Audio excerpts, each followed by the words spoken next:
Today, an exodus from the DOJ unit defending Trump's policies in court. The Air India crash report says fuel to engines was cut off. Trump's tariffs trigger confusion and billions of dollars in revenue.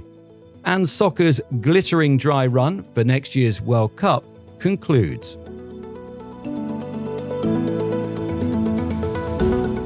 It's Monday, July the 14th. This is Reuters World News, bringing you everything you need to know from the front lines in 10 minutes every weekday. I'm David Spencer in London.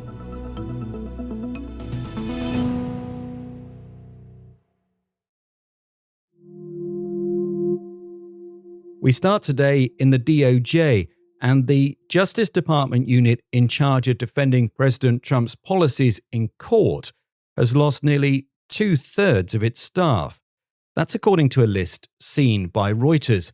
69 of the roughly 110 lawyers in the federal programs branch have voluntarily left the unit since Trump's election or have announced plans to leave. Reuters spoke to 4 former lawyers in the unit and 3 other people familiar with the departures who said some staffers had grown demoralized and exhausted defending an onslaught of lawsuits. Some of the policies in the legal firing line have included restrictions on birthright citizenship and slashing funding to Harvard University. The Trump administration has broadly defended its actions as within the legal bounds of presidential power and has won several early victories at the Supreme Court. A White House spokesman told Reuters that Trump's actions were legal and declined to comment on the departures. Donald Trump says he will send Patriot air defense missiles to Ukraine, saying they're necessary for Kyiv's protection. Because they do need protection, but the European Union is paying for it. We're not paying anything for it. Trump didn't give the number of Patriots he plans to send, but says the US will be reimbursed for their cost by the European Union. And NATO Chief Mark Rutte heads to DC today, where he'll meet with Trump and Secretary of State Marco Rubio and Secretary of Defense Pete Hegseth. NATO hasn't provided a reason for the visit, but Trump recently suggested the US would be willing to supply weapons to Ukraine via NATO, and that he'd be making a major statement about Russia today. South Korea is preparing to order all airlines there to examine fuel switches in its Boeing aircraft. The fuel switch locks are now the focus of the investigation into last month's Air India Dreamliner crash. A preliminary report found that moments before the plane came down, the fuel was cut off to both engines. A document seen by Reuters shows the US FAA and Boeing saying that the locks are safe.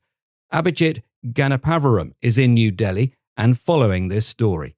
The biggest question that is being asked is whether the switches were moved intentionally by mistake or if it was an electrical failure. There has been a lot of speculation on social media among pilots, among experts as well. But a lot of aviation safety experts are stating that it is impossible to move the switches accidentally.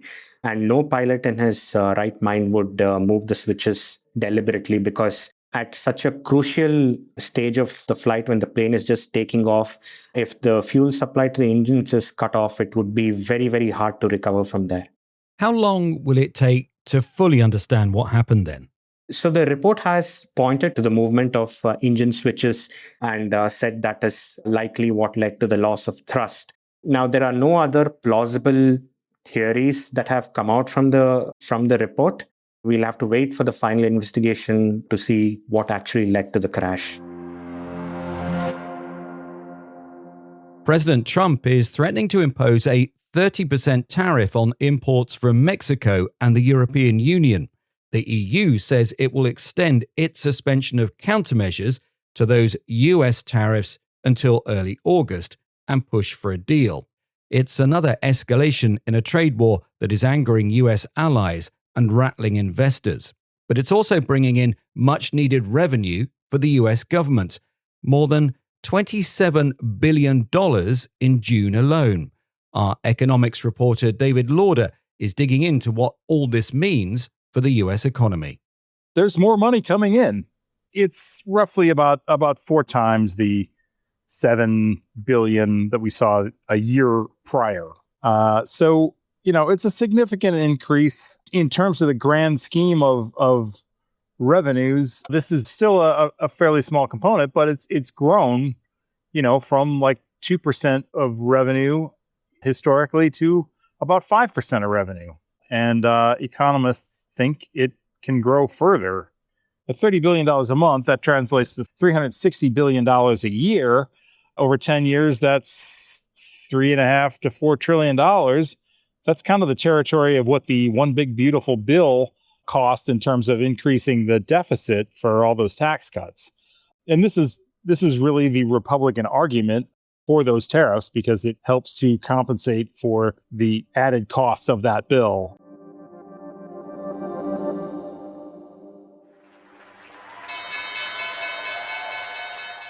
The House of Representatives has dubbed this week Crypto Week. Carmel Crimmins is here to explain why. So the House is set to pass a series of bills this week that will bring the crypto industry a step closer to the mainstream. And investors are betting that these policy wins will mean more investment dollars, propelling Bitcoin to record highs. The most notable bill is one that would establish a regulatory framework for stablecoins. That's a huge win for the crypto industry, which has been pushing for federal legislation for years and poured lots of money into last year's elections to get pro-crypto candidates elected. You can hear all about that bill in a recent episode of my podcast, Reuters Econ World. We'll put a link in the description of today's pod.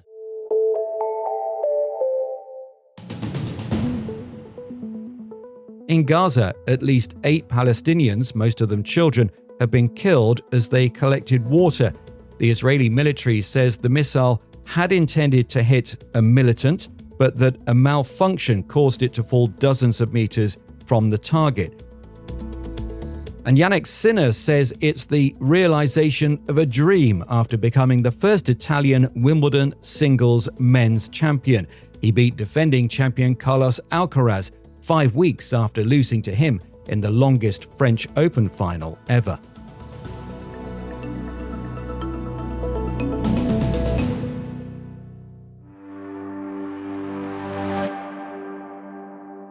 Soccer's Club World Cup has finished with a shock result in the final, Chelsea winning 3-0 against Paris Saint-Germain.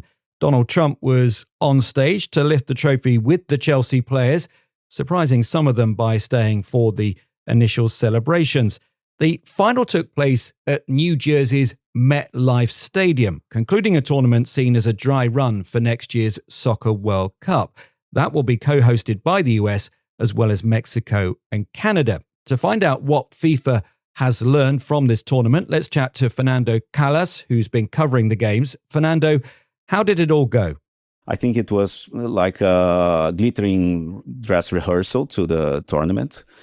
The biggest issues are the weather and the pitch. The afternoon and the noon games, they were relentless with the heat, and the players, they complained a lot. And we needed a break. It was clear that you cannot play a 3 p.m. game in New York or Philadelphia during summer. And I think that what FIFA can learn about it is for next year, they will have 4 dome stadiums, stadiums that are covered in Dallas, Texas, Los Angeles, and Atlanta. So they probably are going to use those covered stadiums to host this early afternoon games. Anything that we saw in this Club World Cup that we might see elsewhere or at the World Cup next year? Yeah, I think that the referee cam was something brilliant. It was amazing because we had the access immediately. And you see the angle from the referee, not only for a debatable or a controversial decision, but actually watching from the eyes of the referee a brilliant goal.